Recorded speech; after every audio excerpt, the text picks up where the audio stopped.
Alright everybody, so since we don't have a big screen in class and I can't just show you all of this stuff, I'm making a screen recording of it and letting you see what I'm doing as I'm doing it. We're going to learn about embedding images today. I'm going to pick out a few pictures and stick them in this paper. I'm going to show you how to make the text fit around the image. And then I'm also going to show you how to put pictures behind your words if you need to. Excuse me. Okay, so this is kind of a hurry up process, but I wanted to do this. I want you to see me do this anyway. And you can always ask questions when it's over, because you're going to watch this in class and I'm going to be right there with you to answer questions as it happens. Alright, so your process papers aren't going to look like the paper that you're seeing on your screen right now. Your process papers are actually going to look more like this. So you've got a recipe or instructions for whatever it is you're doing.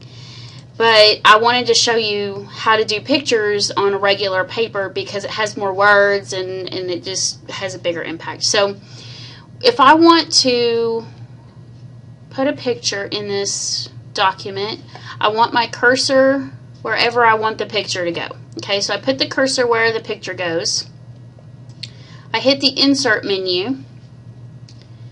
Then I go to Pictures. And I know where my pictures are. They're on my flash drive. They're in my Grayson folder, in my 1301 folder, and then in my Pics folder. You will have pictures wherever. I don't know where your pictures will be. So I want this picture right here of skinwalkers. And what you notice is, look what it did to my formatting. It's all messed up. And that's not okay. We've talked about this before. So the first thing I have to do is resize the picture so that it's the right size, or at least a manageable size for what I want.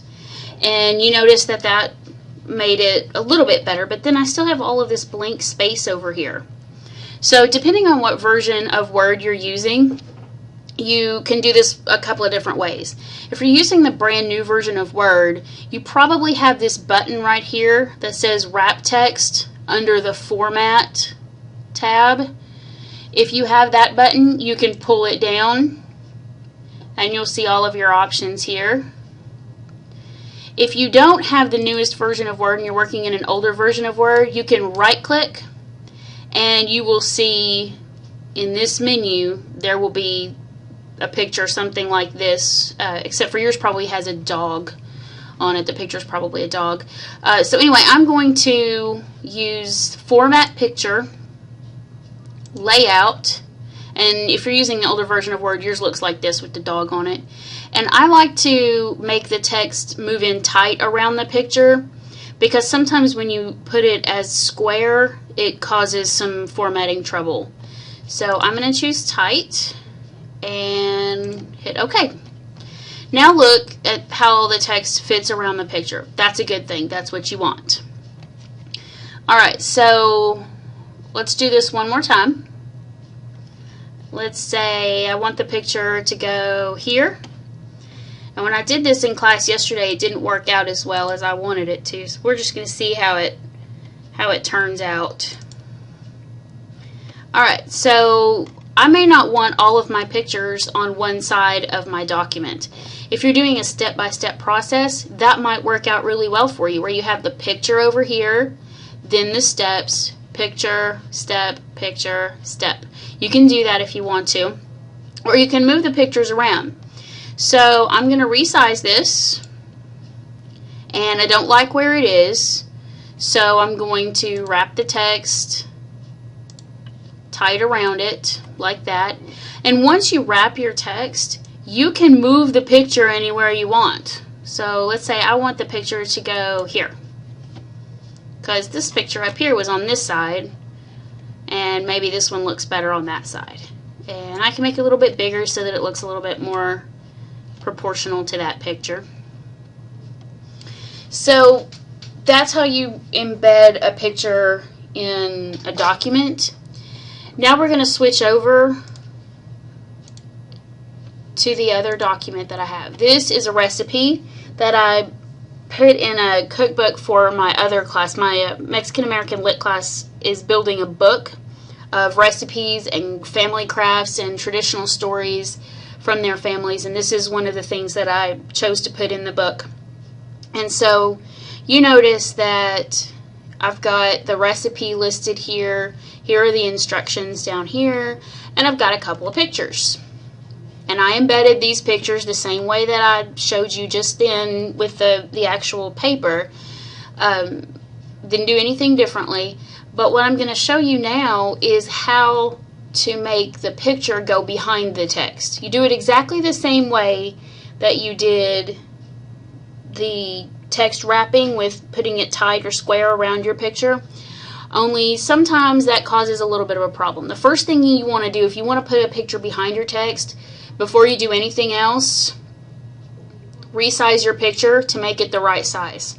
It will mess up your formatting over here, but in just a second you're going to fix it, so it's not going to be that big a deal. Alright, so you right click on that, you see wrap text down here, and I want to put it behind my picture. I'm sorry, you put the picture behind the text. Okay, so now I've got it kind of centered. Let's put it there in the middle. And I notice that the text is there. I can read it, but it's a little bit hard to read. So what I want to do now is format the picture so that the picture actually is lighter than the text. I want this icon right here, the one that looks like mountains with the sun. You'll have this icon too. It may not be in the same place, but you will have this icon. And I want to go to picture corrections, and I'm going to brighten up the picture of that cake so that it still looks like a cake and the text pops out a little bit better in front of it. I can also mess with the contrast a little bit so that it shows the colors a little bit better, but the text is still easy to read. Alright, so now I have my picture behind there. I can reorganize these things however I want. I might not like it there. Maybe I want to move it down so that it's centered a little bit better over the ingredients. Maybe since I have this big picture here, I might want to take this picture out. And that's kind of what your process paper will look like if you're doing a recipe. If you're not doing a recipe, yours is going to look a little bit different. But here's what somebody asked me yesterday. This is really what you want for your process paper? Yeah, it really is what I want for your process paper, except when you get down here to the actual instructions, I would expand these a little bit. For instance, where it says mix all cake ingredients and pour into a bundt cake pan, I think I would probably include a picture of a bundt cake pan to make sure that my audience understood what that pan looks like. When we get here to where it says bake at 350 for an hour until done, I would expand that to say something like bake at 350 or 350 degrees for an hour or until a toothpick inserted into the cake comes out clean, so that people know that that's how you check a cake. Here, mix icing ingredients and boil for 2 minutes in a saucepan. I might show a picture of the icing ingredients boiling in the saucepan. And then the rest of this is fairly self-explanatory. So I could actually expand this recipe to make it appropriate for this project if I wanted to. I'm not going to do that because this isn't part of our project. I just pulled it out of a book that we made in a different class. But anyway, that's how you embed pictures. That's how you put pictures behind your text and fix this text so that it's squared around it and all that kind of good stuff. If you have questions, make sure you ask. And I'll be over there a little bit early today. I'll be over about 12:45 today so that you can actually ask questions. Well, you'll have a chance to ask questions in class too. But make sure if you want to do this that you get help if you need it. All right, talk to you later.